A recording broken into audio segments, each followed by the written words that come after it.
Hello students, welcome back to my channel smart study.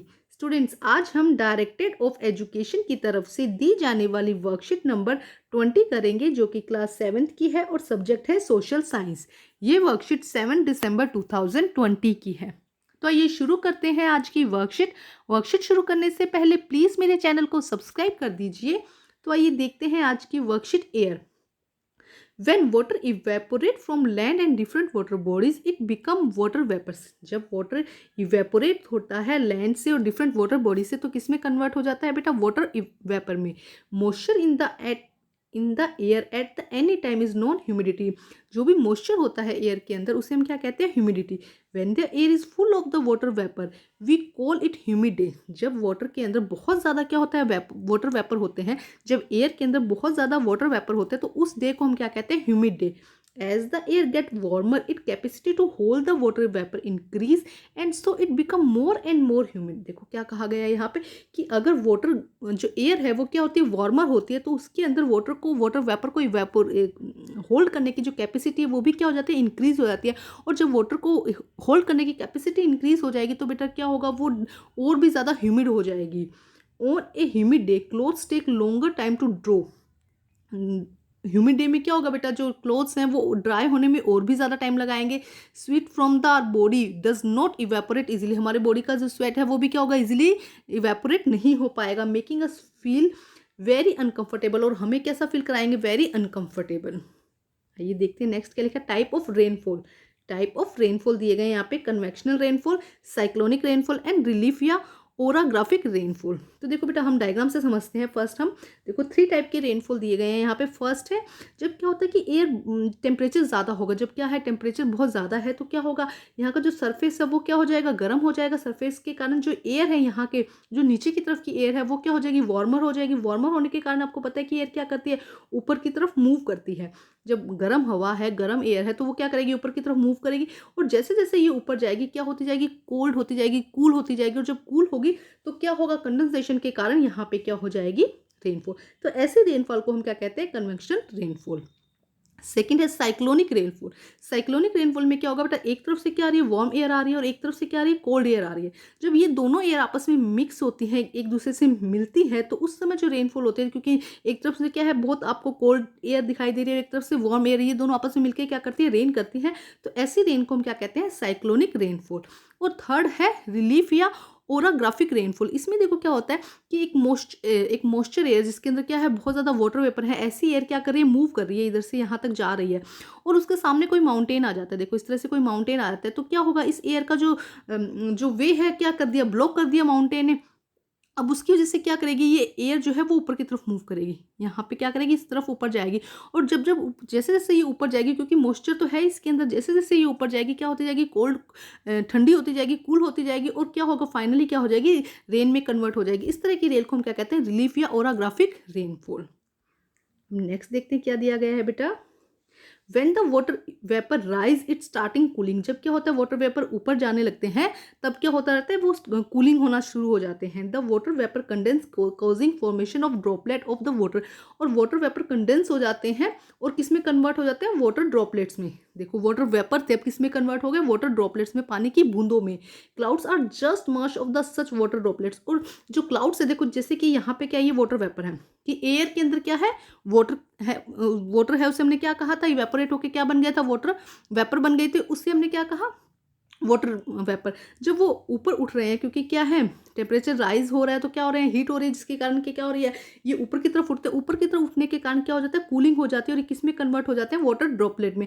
अब जब water droplet में convert हो गए तो क्या होगा? जब वाटर ड्रॉपलेट एक दूसरे के साथ मिक्स हो जाएंगे, देखो इस तरह से, तो वो किस में कन्वर्ट हो जाएंगे? क्लाउड्स में।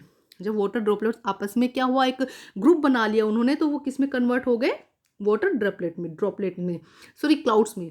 When these droplet of water become too heavy. जब बहुत ज़्यादा वाटर ड्रॉपलेट्स क्या होंगे? इकट्ठे हो जाएंगे तो क्या हो जाएगा? वो हैवी हो जाएगा टू फ्लोट इन एयर, जिससे कि वो एयर में फ्लोट नहीं कर पाएंगे।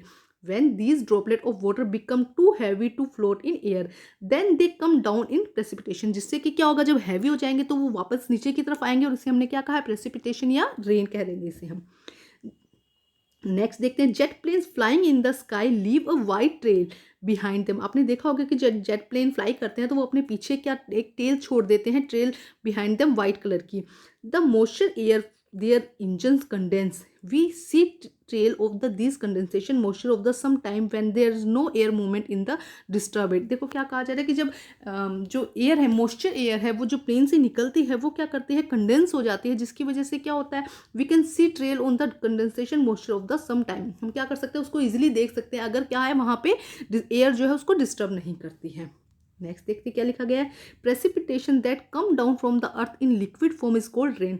जो प्रेसिपिटेशन है वो जो लिक्विड फॉर्म में अर्थ पर आ रहा है उसे हम रेन कहते हैं। Most of the ground water comes from the rain water. जो ग्राउंड वाटर है वो कहाँ से आता है, रेन वाटर से। Plant help preserve water. Plant क्या करता है, वाटर को प्रिजर्व करने में, उसको बचाने में हेल्प करता है। When tree on the hillside are cut, rainwater flow down and bare mountain can cause flooding of the low-lying areas। देखो क्या कहा गया है, जैसे कि ये माउंटेन है, जैसे कि ये माउंटेन और यहाँ पे क्या है, ट्रीज लगे हुए हैं। जब क्या हो रहा है, रेनफॉल हो रही है, तब उस टाइम पे क्या होगा, क्योंकि यहाँ पे क्या है, रूट्स है प्लांट्स की, तो क्या करेंगे, वाटर को अब्जॉर्व कर लेंगे। और अगर यहाँ पे रेनफॉल हुई है तो क्या करेंगे, ये वाटर को अब्जॉर्व कर लेंगे, है ना। तो जिससे कि क्या होगा, यहाँ पे नॉर्मल पानी आएगा, ज़्यादा नहीं आएगा। लेकिन अगर यहाँ पे हम दिखाते हैं माउंटेन, एक सेकेंड, हम यहाँ पे दिखाते हैं ये माउंटेन, और यहाँ पे कोई भी बेटा ट्री नहीं है। अब जितनी भी रेनफॉल यहाँ पे हुई है वो सब का सब जो पानी है वो यहाँ पे आ जाएगा, और यहाँ पे क्या आ जाएगा, फ्लड आ जाएगा, यहाँ क्या आ जाएगी, बाढ़ आने के आसार हो जाएंगे।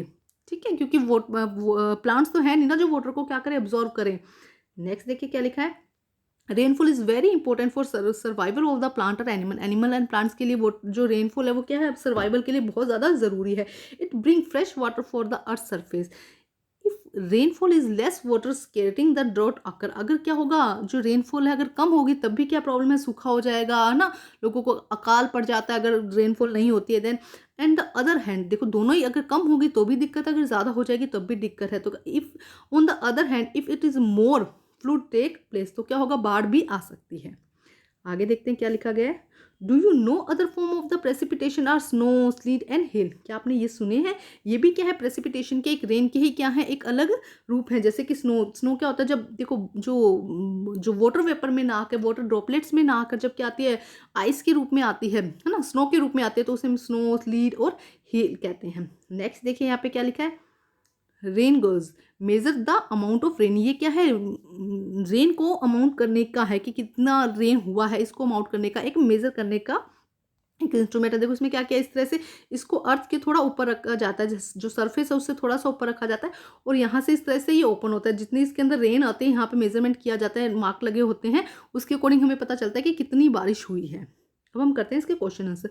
Right the 3 type of rainfall. 3 types लिखने हैं रेनफॉल के।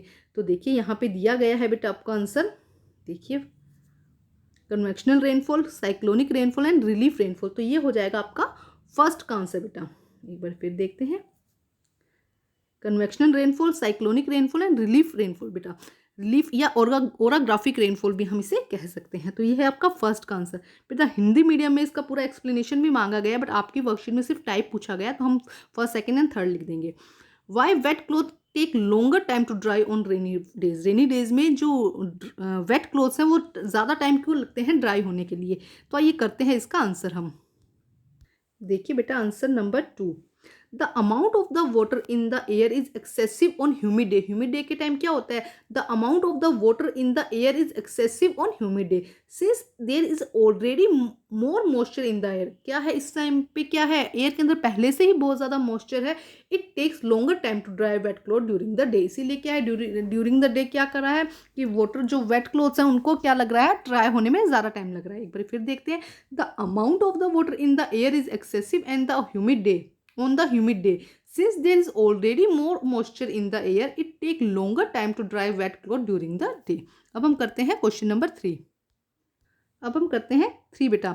According to you which month receive most of the rainfall in Delhi. Delhi में सबसे ज़्यादा बारिश कौन से मंथ में होती है बेटा, ये खुद बताइएगा आप कौन से मंथ में होती है। पहले मुझे कमेंट कीजिए कि कौन से मंथ में सबसे ज़्यादा बारिश होती है बेटा।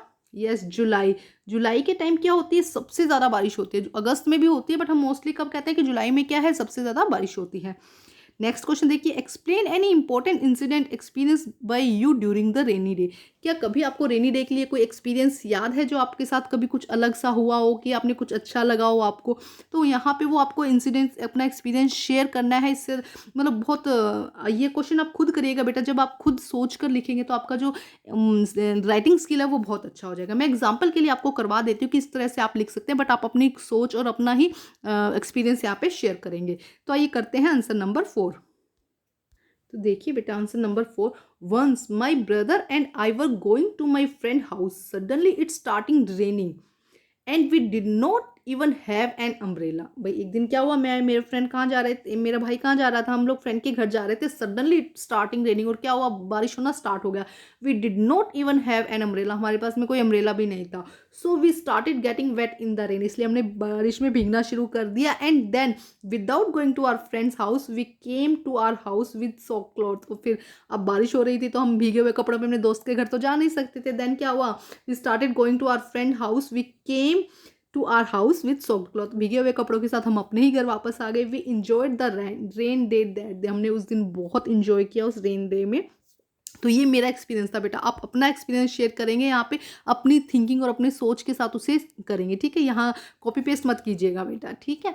तो बेटा आज की वर्कशीट कंप्लीट होती है। वर्कशीट कंप्लीट करके अपने टीचर से चेक कराइए और प्लीज़ मेरे चैनल को लाइक कीजिए, सब्सक्राइब कीजिए और शेयर कीजिए।